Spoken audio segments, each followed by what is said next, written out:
Voilà comment, par le biais de mécanismes bien complexes, le continent le plus doté finit déshérité. Au commencement, les peuples de ces chaleureuses terres vivent à leur rythme, s'organisent à leur manière. Celui qui a beaucoup de maïs échange son excédent contre le surplus de sa voisine qui a beaucoup de mil, de l'arachide contre du manioc. Tiens, une grappe de mes tomates bien fraîches. Donne-moi une plaque de ton bon wangache, fromage de vache. Et ainsi de suite.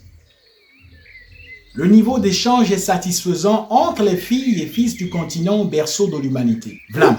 Quelques blocs d'années plus tard, les peuples du continent au sous-sol riche commencent à utiliser des objets comme monnaie dans leurs différents échanges. Et très écolos ont opté pour des objets naturels comme l'ubongo, carré de raffia, sel, kori. À cette époque, les biens et les personnes circulent encore librement sans pot de verre des frontières qui n'existent pas. Un beau matin, des hommes malins débarquent de loin avec leur beau latin. Acclamons la parole de Dieu. Ouvrez vos terres et vous irez aux cieux. Les peuples du continent aux religions vénérant la nature à travers le fa jettent leurs objets cultes, enterrent leur génie et ouvrent les entrailles de leur continent. Ces hommes favorisent l'entrée progressive des colons. Les colons sont de fins stratèges et bons dessinateurs. Même s'ils n'ont jamais été dans un lieu, ils peuvent te le dessiner en 3D et t'indiquer là où dort l'or, là où coule le pétrole et où gît l'uranium pour leur armement. Armement. Voilà ce qui a fait tomber les flèches des peuples résistants et découper le continent mère tel un gâteau. On raconte que les colons se sont même battus entre eux pour avoir plus de morceaux et qu'ensuite, à coups de crayon magique, on refait les contours avant de renommer certains morceaux pour pouvoir bien les prononcer et qu'enfin, ils les ont rassemblés en communauté. Vlam, telle une météorite, une grappe d'années file.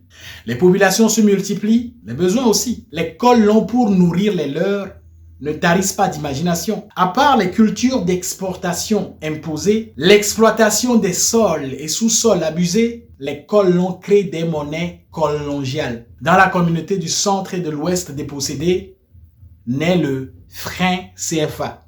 Et comme le franc CFA ne rime pas avec le haut, il sera arrimé à le haut, la devise du colon. Ainsi, les utilisateurs du franc CFA ne peuvent pas directement échanger leurs marchandises en dehors de leur continent.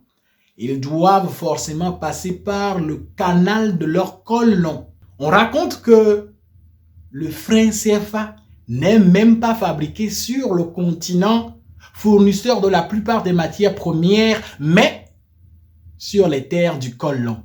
Dès lors, des vies s'éteignent, des sueurs coulent, des voix s'élèvent contre non seulement le franc CFA, mais aussi contre les schémas stratégiques des colons. Vlam. Quelques années plus tard, les peuples dominés, spoliés, pillés, finissent par maîtriser le style d'art du colon et lui dessinent une fin de règne en queue de larve, conduisant à une pluie d'indépendance sur le continent jadis des empires. Indépendance, tcha-tcha, indépendance, tcha-tcha. Désormais, nous prenons notre destin en main. Indépendance, tcha-tcha, indépendance, tcha-tcha. Nous déciderons enfin de notre lendemain. Indépendance, tcha-tcha, indépendance, tcha-tcha. Ensemble pour le développement du continent. Les colons plient bagages, mais très habiles, changent de style. À travers des chefs traîtres du ventre jusqu'à la moelle épinière, les colons gardent même mise sur le continent aux pieds enfouis dans les ressources naturelles. On note une forte croissance de la pauvreté, d'infimes échanges entre communautés, pendant que les rois de ces pays affaiblis préfèrent importer des produits finis, fusils, pour les exhiber au défilé militaire lors des fêtes de dépendance. Le franc CFA, quant à lui, vit encore aujourd'hui comme une lourde chaîne au cou de l'économie de ces pays utilisateurs. Des voix ne cessent de s'élever pour la fin du franc CFA. Hélas, les dirigeants empereurs décideurs étant encore habillés en col long, ce n'est pas d'ici le prochain numéro des e-comptes que ce conte de fait aura une bonne fin. C'est du franc comme monnaie, ça s'appelle CFA. Dans la dépendance, ça nous maintient et c'est pas sympa. Du central-ouest, pauvreté, dette, on ne s'en sort pas. Des vies s'éteignent, des voix s'élèvent, mais ça ne compte pas.